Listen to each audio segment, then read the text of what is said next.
Hello friends, welcome to our YouTube channel that is IP trend. और आज की class में हम डिस्कस करने वाले हैं कि इंटरनेट और टेक्नोलॉजी यूसेस के हमारी लाइफ में क्या-क्या हेल्थ इम्पैक्ट्स होते हैं। जैसा कि आप सब जानते ही हैं कि हम क्लास 12 इन्फॉर्मेटिक प्रैक्टिसेस का सिलेबस कवर कर रहे हैं और एट प्रेजेंट ये हमारी यूनिट 4 चल रही है। यूनिट 1, यूनिट 2 एंड यूनिट 3 हम ऑलरेडी कवर कर चुके हैं। यूनिट 4 जो है उसमें हमारे 2 चैप्टर्स आते हैं, chapter 11 and chapter 12। Chapter 11 that is societal impacts, वो हमारा आज की वीडियो में कंप्लीट हो जाएगा बिकॉज ये उसका लास्ट टॉपिक है। उसके बाद सिर्फ एक चैप्टर बचेगा, chapter 12 that is data protection, और उसके बाद हमारा सिलेबस जो है वो कंप्लीट हो जाएगा। इसके बाद हम रिवीजन वीडियोस और क्वेश्चन आंसर राउंड्स जो हैं वो स्टार्ट करेंगे। काफ़ी सारे स्टूडेंट्स के कमेंट्स आ रहे हैं कि डाटाबेस में जो एसक्यूएल रिवीजन टूल हैं उन्हें उनकी वीडियोस की ज़रूरत है। कुछ स्टूडेंट्स को डाटा विजुअलाइजेशन और पांडास में इम्पोर्टेंट प्रोग्राम्स और क्वेश्चन आंसर्स डिस्कस करना चाहते हैं।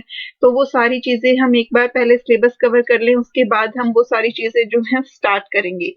ये वाली यूनिट जो है वो एग्जाम में हमारी 10 मार्क्स की आएगी और एग्जाम के साथ साथ ही हमारी रियल लाइफ से रिलेट करती है बिकॉज ये सारी चीज़ें हमें पता होना बहुत ज़रूरी होता है कि टेक्नोलॉजी का, इंटरनेट का हमारी लाइफ पे क्या क्या इम्पैक्ट पड़ रहा है, और जो हमारा डाटा होता है, हमारी इंफॉर्मेशन होती है, हम उसे ऑनलाइन कैसे सिक्योर रख सकते हैं।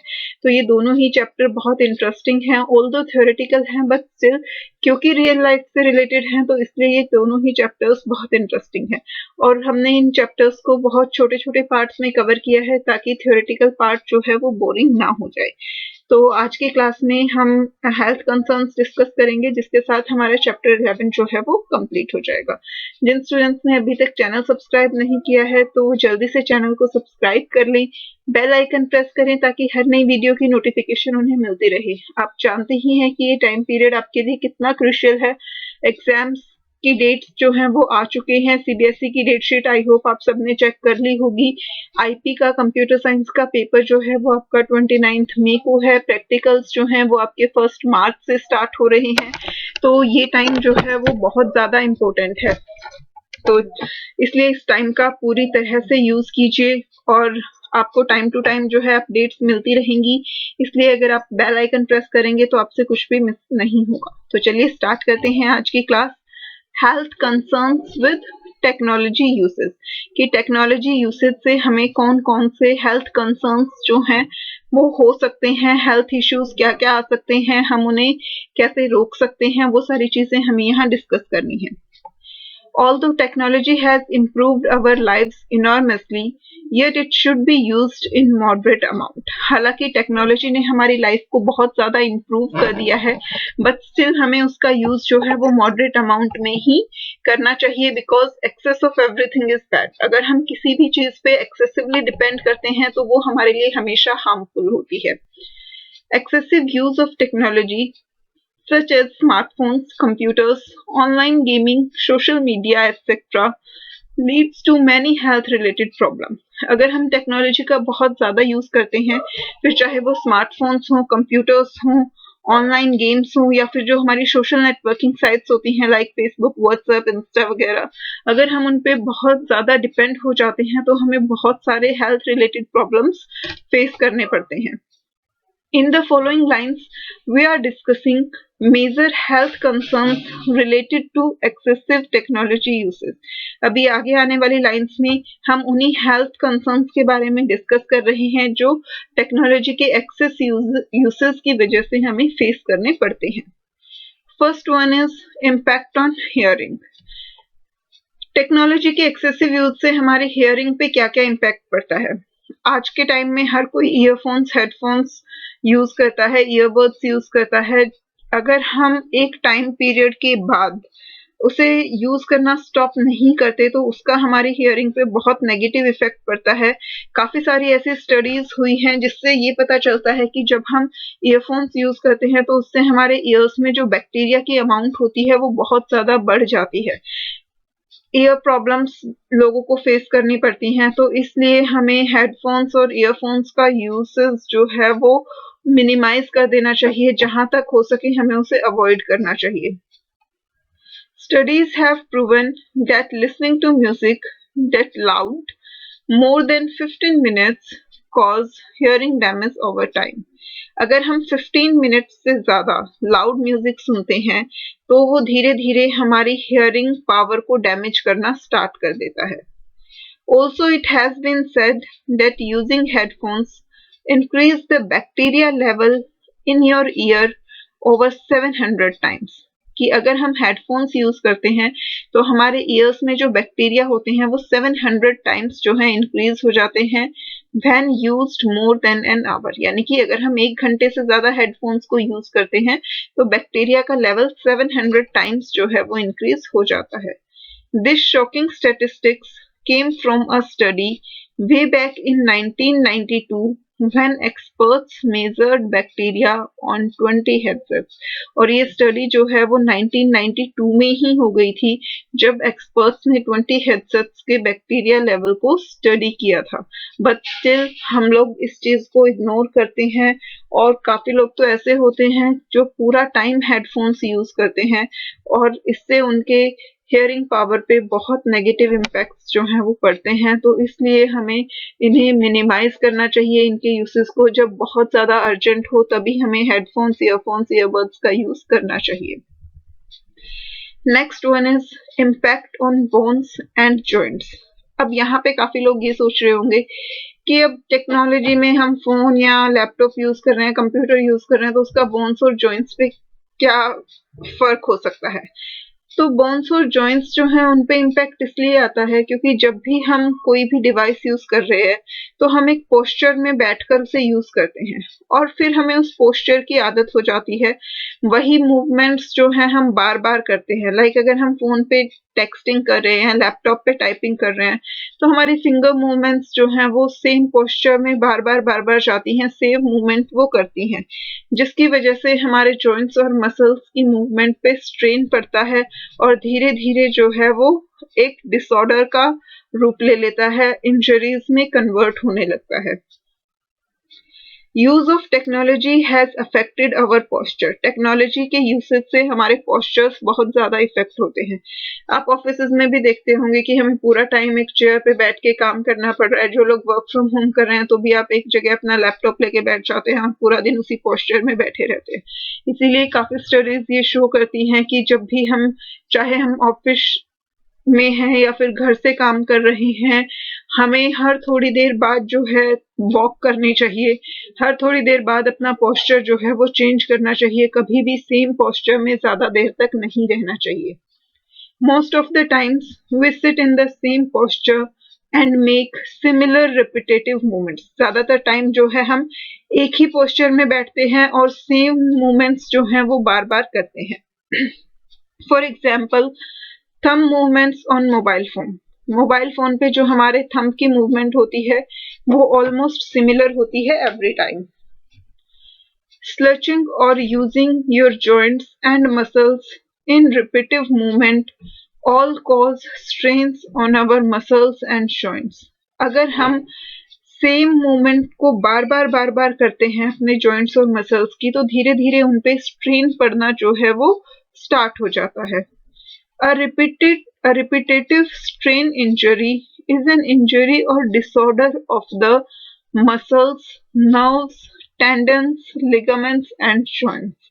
तो जितने भी हमारे बॉडी पार्ट्स हैं वो मसल्स, जॉइंट्स, लिगामेंट्स, नर्व्स, उन सब की रिपीटिव मूवमेंट से जो इंजरी होती है उसे रिपीटेटिव स्ट्रेन इंजरी कहा जाता है, जिसका हमारी बॉडी पे बहुत ज्यादा नेगेटिव इम्पैक्ट पड़ता है और धीरे धीरे हमारे बॉडी पार्ट्स जो हैं वो सिर्फ एक तरह की मूवमेंट को ही सपोर्ट करना स्टार्ट कर देते हैं और अगर हम कुछ और करना चाहें तो हमें उसमें बहुत ज्यादा प्रॉब्लम फेस करनी पड़ती है क्योंकि बॉडी पार्ट्स को उस तरीके की मूवमेंट की आदत नहीं होती. लाइक अगर आप काफी इयर्स तक लगातार सिर्फ एक सिटिंग पोजीशन में अपना वर्क करते रहते हैं, डेली आप मॉर्निंग में 8 o'clock टू इवनिंग में 5-6 o'clock तक बैठे रह के काम कर रहे हैं, कोई वॉक नहीं कर रहे, कुछ नहीं कर रहे, तो धीरे धीरे आपकी वॉकिंग पावर जो है वो डिक्रीज होती जाएगी और फिर उसके बाद आपको वॉक करना, रनिंग करना जो है वो बहुत ज्यादा प्रॉब्लमेटिक लगने लगेगा. तो इसलिए टेक्नोलॉजी का जो है वो हमारे बॉडी पार्ट्स पे बहुत नेगेटिव इम्पैक्ट पड़ता है. Next one is I problem. इससे तो सभी लोग अवेयर हैं ऑब्वियसली।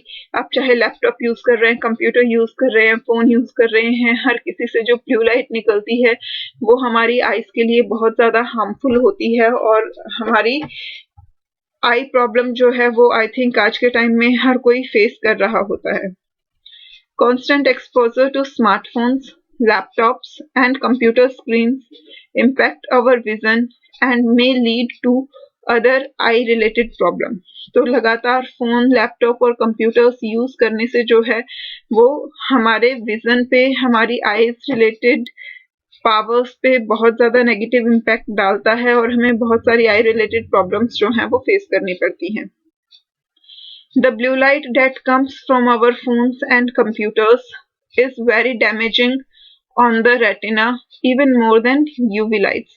जो फोन और कंप्यूटर्स से ब्लू लाइट निकलती है वो हमारी रेटिना को बहुत ज्यादा डैमेज करती है, इवन यूवी लाइट से, जो हमारी अल्ट्रावायलेट लाइट होती है उससे भी कहीं ज्यादा। This may even lead to vision loss. इसकी वजह से हमें विजन लॉस भी हो सकता है, यानी कि हमारी देखने की पावर पूरी तरह खत्म भी हो सकती है। Computer vision syndrome is a technology related health condition affecting eyesight। और जो कंप्यूटर विजन सिंड्रोम होता है वो हमें टेक्नोलॉजी की वजह से फेस करना पड़ता है, जिसका हमारी आईसाइट पे बहुत ज्यादा नेगेटिव इम्पैक्ट होता है। Now next one is sleep issues. Technology की वजह से स्लीप इश्यूज जो हैं वो बहुत ज्यादा होते हैं, और ये आई थिंक आप सबने खुद से फील भी किया होगा, भले ही इसके बारे में सबको पता ना हो, बट हाँ ये चीज हम लोग फील जरूर करते हैं कि आज के टाइम में स्लीप इश्यूज हर किसी को होते हैं। और वो इसीलिए होते हैं क्योंकि हमारे लाइफ में जो है फोन, लैपटॉप्स का यूसेज बहुत ज्यादा बढ़ गया है। उनकी लाइट से जो है हमारी स्लीप डिस्टर्ब होती है, और इसी वजह से हमें स्लीप इश्यूज फेस करने पड़ते हैं। Excessive smartphones, computers and tablet use can disrupt our sleep। तो फोन्स, टैबलेट्स और कंप्यूटर का एक्सेसिव यूज जो है वो हमारे स्लीप को डिस्टर्ब कर सकता है।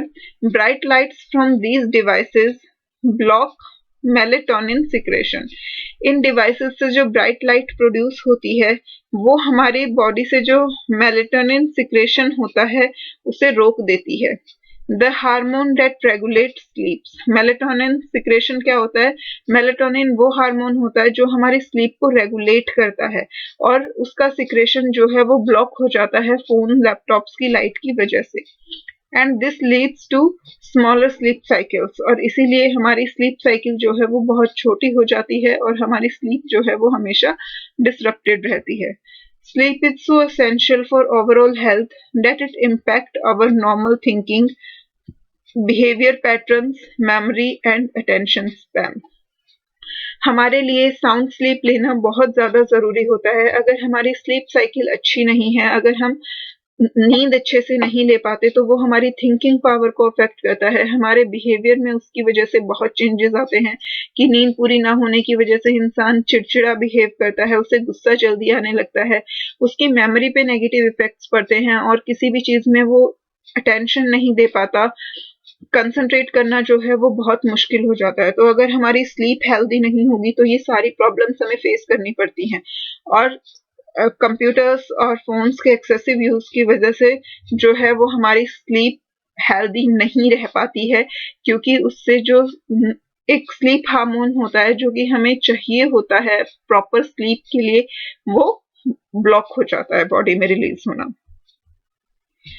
Now next one is mental health issue. Technology usage की वजह से मेंटल हेल्थ इश्यूज जो है वो बहुत ज्यादा होते हैं। अब मेंटल हेल्थ इश्यूज क्या होते हैं? आप लोग फेसबुक, इंस्टाग्राम यूज करते हैं, उस पे पोस्ट डालते हैं, तो जब भी आप कभी पोस्ट डालते हैं तो every time you are checking कि कितने लाइक्स आए, कितने कमेंट्स आए। तो उसकी वजह से आपको एक बहुत ज्यादा, आप कह सकते हैं कि इफेक्ट पड़ता है कि अगर आपकी फोटो पे, आपके पोस्ट पे लाइक नहीं आ रहे तो आप उसी बारे में सोचते रहते हैं। दूसरा, जब आप दूसरों के पोस्ट देखते हैं, अब आप अपना ज़्यादातर टाइम जो है वो सोशल मीडिया पर स्पेंड कर रहे हैं, तो उसकी वजह से आप फैमिली को टाइम नहीं दे पा रहे। लेकिन जब आप किसी और का पोस्ट देखते हैं कि वो अपनी फैमिली के साथ टाइम स्पेंड कर रहे हैं, फैमिली के साथ पिक्चर्स अपलोड कर रहे हैं, तो उससे भी आपको जो है एक बहुत ज़्यादा नेगेटिव फीलिंग होती है, ऑब्सेसिटी फील होती है कि औरों की लाइफ जो है वो कितनी परफेक्ट है, बट आपकी लाइफ में ऐसा कुछ भी नहीं है। तो ये सारे जो हैं वो मेंटल हेल्थ इश्यूज होते हैं। Excessive use of technology leads to isolation as people don't get time to physically socialize. Technology के एक्सेसिव यूज से जो लोग हैं वो आइसोलेटेड फील करते हैं, अकेला फील करते हैं, क्योंकि वो फिजिकली लोगों के साथ सोशलाइज नहीं हो पाते। जब आप पूरा टाइम सोशल मीडिया पर स्पेंड करते हैं तो आपके पास टाइम ही नहीं होता कि आप अपने फ्रेंड से, फैमिली से जाकर मिले, जिसकी वजह से आप अकेलापन फील करते हैं, आइसोलेटेड फील करते हैं। It sometimes also leads to anxiety and depression as by looking at picture perfect social media profiles of others. और कई बार क्या होता है कि आपको बहुत ज़्यादा एंजाइटी और डिप्रेशन भी फील करना पड़ता है, क्योंकि जब आप दूसरों की परफेक्ट सोशल मीडिया पिक्चर्स देखते हैं जो कि उनकी फैमिली के साथ होती हैं, तो आपको बहुत ज़्यादा एंजाइटी और डिप्रेशन फील होता है।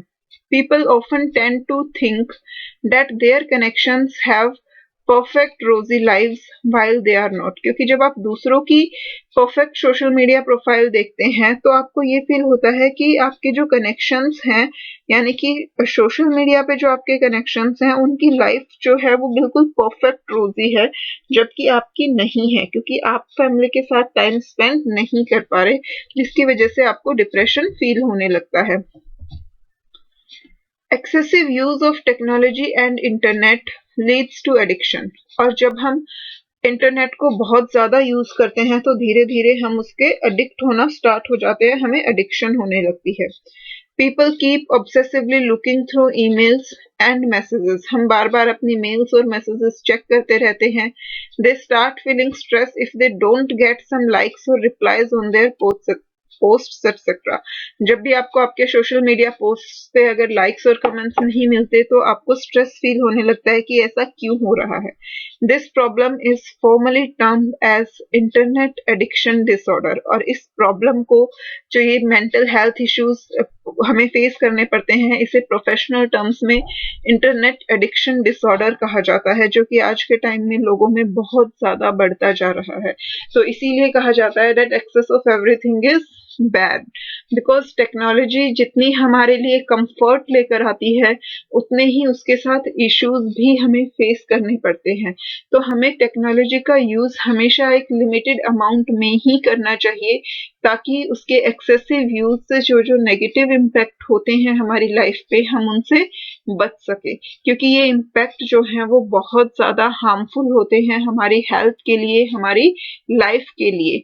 तो इसलिए हमें इन सारी चीजों को जो है माइंड में रखना चाहिए। इसी के साथ हमारा ये चैप्टर कंप्लीट होता है। यहाँ पे आपको ये इंटरनेट एडिक्शन के बारे में जो है थोड़ी सी डिटेल्स दी हुई हैं। अगर आप चाहें तो इसे स्टडी कर सकते हैं, चाहे तो स्किप भी कर सकते हैं, क्योंकि इसमें एज सच इतना ज्यादा कुछ नहीं है। सिर्फ यही बताया गया है कि इंटरनेट एडिक्शन क्या होता है, क्यों होता है और उससे किस तरीके से बचा जा सकता है। मैं आपको एक बार शॉर्ट में जो है ये बता देती हूँ इसमें क्या क्या है। Internet addiction is a specific type of disorder, an impulse control disorder whereby one use internet impulsively and compulsively. Internet addiction एक ऐसा डिसऑर्डर है जिसमें जो पर्सन होता है वो इंटरनेट को बहुत ज्यादा इम्पल्सिवली और कंपल्सिवली यूज करता है, यानी कि उसके लिए इंटरनेट यूज करना बिल्कुल कंपल्सरी हो जाता है। अगर वो उसे यूज नहीं करेगा तो उसे बहुत एंजाइटी रहेगी, और वो उसे बहुत इम्पल्सिवली यूज करता है, यानी कि उसे लगता है ये इंटरनेट यूज करना ही उसकी लाइफ है, इसके अलावा उसकी लाइफ में और कुछ नहीं है। When someone use internet excessively on social media, blogs, online gaming, porn, etc., this pose a great to the person's to the person's mental health. अगर कोई भी जो है वो इंटरनेट का एक्सेसिव यूज करता है, चाहे वो सोशल मीडिया साइट्स को यूज करता है, ब्लॉग्स लिखता है, ऑनलाइन गेम्स खेलता है, पोर्न साइट्स को देखता है, चाहे वो कुछ भी करता है, अगर वो इंटरनेट यूज कर रहा है तो इससे उसकी मेंटल हेल्थ पे बहुत नेगेटिव इम्पैक्ट पड़ते हैं। Such a condition is termed as internet addiction by doctor, और इन conditions को डॉक्टर्स की टर्म में इंटरनेट एडिक्शन कहा जाता है।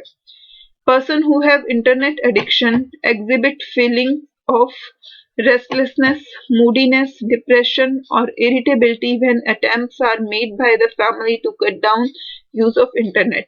और जब फैमिली की तरफ से एफर्ट्स किए जाते हैं कि इंटरनेट का यूसेज जो है वो कट कर दिया जाए, तो इन लोगों को जो है वो बहुत ज्यादा रेस्टलेसनेस फील होने लगती है, डिप्रेशन फील होने लगता है, इरिटेट हो जाते हैं, ये इन्हें एंजाइटी होती है और बहुत ज्यादा मूड स्विंग्स जो हैं वो फेस करने पड़ते हैं। अब इंटरनेट एडिक्शन डिसऑर्डर जो है वो किस किस चीज से होता है? एक्सेसिव सोशल नेटवर्किंग, आप सोशल नेटवर्किंग साइट्स को बहुत ज्यादा यूज करते हैं, आप ऑनलाइन गेम्स अगर बहुत ज्यादा जो है प्ले करते हैं, आप एक्सेसिव ब्लॉगिंग करते हैं, ब्लॉगिंग आप बहुत ज्यादा यूज कर रहे हैं, ऑनलाइन गैम्बलिंग अगर आप करते हैं, ऑनलाइन शॉपिंग अगर आप बहुत ज्यादा करते हैं, और अगर आप इंटरनेट वीडियोस को कंटिन्यूअसली वॉच करते हैं, तो इन सब की वजह से आपको इंटरनेट एडिक्शन डिसऑर्डर होने के चांसेस जो हैं वो बढ़ जाते हैं।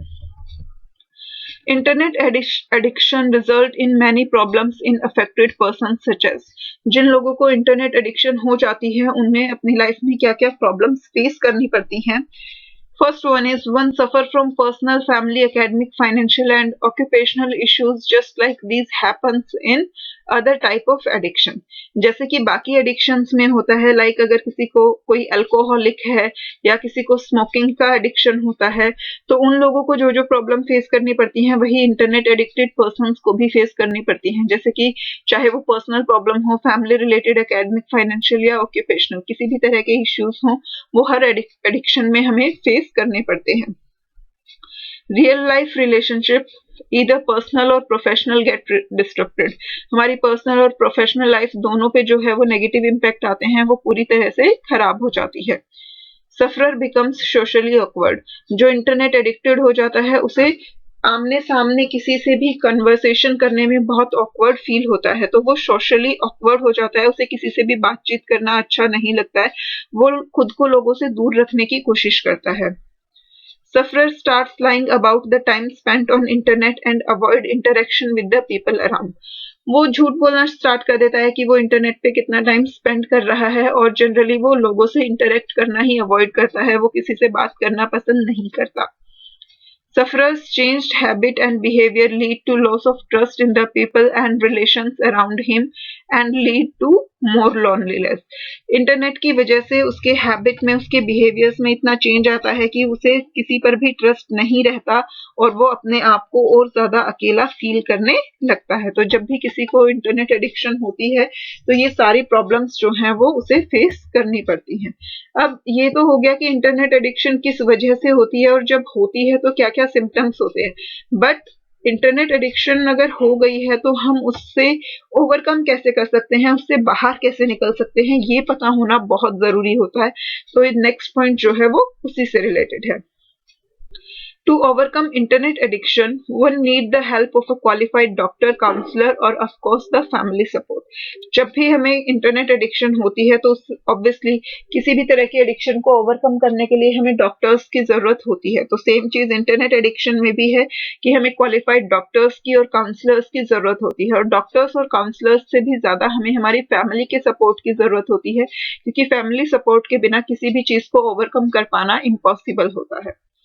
Other than doctor and counselor's assistance, family support is crucial for the family need to know how the sufferer may exhibit the withdrawal symptoms and how the family need to react towards them। तो जो मैंने आपको अभी अभी बताया कि doctor और counsellor की असिस्टेंस से ज्यादा जो है फैमिली सपोर्ट की जरूरत होती है, वो ज्यादा क्रूशियल होता है। फैमिली को ये पता होना चाहिए कि जब ये एडिक्शन से विड्रॉल करेंगे तो उसे में कौन कौन से सिम्टम्स वो शो करेगा और फैमिली को उन सिम्टम्स की तरफ किस तरीके से रिएक्ट करना चाहिए। When a person is trying to come out on internet addiction, she may experience withdrawal symptoms like, जब एक पर्सन जो है वो इंटरनेट एडिक्शन से बाहर आने की कोशिश करता है तो उसे ये सारे सिम्टम्स जो हैं फील होते हैं। फर्स्ट वन इज मेंटल और इमोशनल सिम्टम्स कौन कौन से होते हैं, और सेकंड की फिजिकल सिम्टम्स क्या क्या होते हैं। मेंटल और इमोशनल सिम्टम्स में आपका आ जाता है कि anger, depression, relief, mood swings, anxiety, fear, irritability, sadness, loneliness, boredom, restlessness, procrastination. तो जब भी इंटरनेट एडिक्शन से बाहर आने की कोशिश की जाती है, तो जो पर्सन इंटरनेट एडिक्टेड होता है, तो जब वो उसे छोड़ने की कोशिश करता है, तो कई बार उसे गुस्सा आता है, वो डिप्रेशन फील करता है, उसमें बार-बार मूड स्विंग्स आते हैं कि कभी वो रिलीफ फील कर रहा है, कभी उसे गुस्सा आ रहा है, कभी उसे एंजाइटी हो रही है, कभी डर लगता है, कभी-कभी वो अपने आप को बहुत लोनली फील करता है कि उसके एडिक्शन की वजह से सबने उसे अकेला छोड़ दिया है, अब कोई उसे सपोर्ट नहीं करेगा, क्योंकि उससे इंटरनेट ही उसका एक एंटरटेनमेंट सोर्स होता है, तो वो बोरिंग फील करता है, उसमें रेस्टलेसनेस रहती है। तो ये सारे मेंटल और इमोशनल सिम्टम्स जो हैं वो सफरर को फील होते हैं। तो फैमिली को पता होना चाहिए कि इन सारे सिम्टम्स से कैसे डील करना है, कि उस पर्सन को ये फील ना हो कि वो अकेला है, उसे लोनलीनेस फील नहीं होने देना चाहिए, उसे बोर्डम फील नहीं होनी चाहिए, उसके साथ गेम्स खेलने चाहिए, बातें करनी चाहिए, ताकि वो बोर ना हो, उसके पास और सोर्स ऑफ एंटरटेनमेंट जो हैं वो होने चाहिए। नेक्स्ट है कि फिजिकल सिम्टम्स क्या क्या होते हैं। Upset stomach, eating irregularities such as skipping meals etcetera, severe headache, backache, dry eyes, ignoring personal hygiene and sleep disturbance. जब हम किसी भी आदत को छोड़ने की कोशिश करते हैं तो ऑब्वियसली हमें प्रॉब्लम्स जो हैं वो फेस करनी पड़ती हैं। तो सिमिलरली जब हम इंटरनेट एडिक्शन को छोड़ते हैं तो हमें फिजिकली भी काफी प्रॉब्लम्स होती हैं, लाइक स्टमक अपसेट रहता है, कई बार ऐसा होता है कि आपका खाना खाने का मन ही नहीं करेगा, और कई बार ऐसा होगा कि आपको बार बार भूख लग रही है, तो ईटिंग इरेगुलरिटीज बहुत ज्यादा आ जाती हैं। हेडेक और बैकएक बहुत ज्यादा होता है, आईज ड्राई रहने लगती हैं, हम पर्सनल हाइजीन को इग्नोर करते हैं, और हमें स्लीप डिस्टर्बेंस इश्यूज जो हैं वो होते हैं। Thus, for internet addiction, a person need timely help of qualified doctor, counselor and family. और इसीलिए इंटरनेट एडिक्शन से बाहर निकलने की जब भी हम कोशिश करते हैं, तो फिजिकल सिम्टम्स से डील करने के लिए हमें क्वालिफाइड डॉक्टर्स की जरूरत होती है, और मेंटल और इमोशनल सिम्टम्स से डील करने के लिए हमें काउंसलर्स और फैमिली मेंबर्स की जरूरत होती है। इंटरनेट एडिक्शन आज के टाइम में एक बहुत बड़ी प्रॉब्लम बनती जा रही है, जिससे डील करना हमारे लिए बहुत जरूरी है। हमारे लिए ये समझना बहुत जरूरी है कि इंटरनेट एक टेक्नोलॉजी है जो हमें कंफर्ट प्रोवाइड करने के लिए बनाई गई है, ताकि हम इंफॉर्मेशन गैदर कर सके। हमें उस टेक्नोलॉजी का पॉजिटिव वे में यूज करना चाहिए, ना कि उसे पूरी तरह से अपनी लाइफ पे हावी होना देना चाहिए कि हमारी लाइफ में उसके अलावा और कुछ बचा ही नहीं है। तो इन सारी चीजों से हमें अवेयर रहना चाहिए, ये हमारे लिए बहुत इम्पोर्टेंट होती है। इसी के साथ हमारा ये चैप्टर जो है वो कंप्लीट हो गया है। Chapter 11 societal impact. इस चैप्टर में अगर आपको कोई भी डाउट्स हैं तो आप वो कमेंट करके पूछ सकते हैं। आप कमेंट्स में मुझे अपना फीडबैक प्रोवाइड जरूर कीजिए कि ये चैप्टर आपको समझ आया है या नहीं आया है। साथ ही साथ अगर चैनल सब्सक्राइब नहीं किया है तो उसे सब्सक्राइब कर लीजिए, बेल आइकन प्रेस कीजिए, ताकि आगे की वीडियोस की नोटिफिकेशन आपसे मिस ना हो। क्योंकि अब सिर्फ हमारा एक चैप्टर बचा है, डाटा प्रोटेक्शन, और उसके बाद जो है हम रिवीजन वीडियो स्टार्ट करेंगे। हम ट्राई करेंगे कि अगर लाइव क्लासेस ले पाना पॉसिबल होगा तो मैं आप लोगों की लाइव क्लासेस लेने की कोशिश करूंगी, ताकि आपके डाउट सेशंस जो हैं वो हो सके। तो मिलते हैं नेक्स्ट वीडियो में। Bye bye.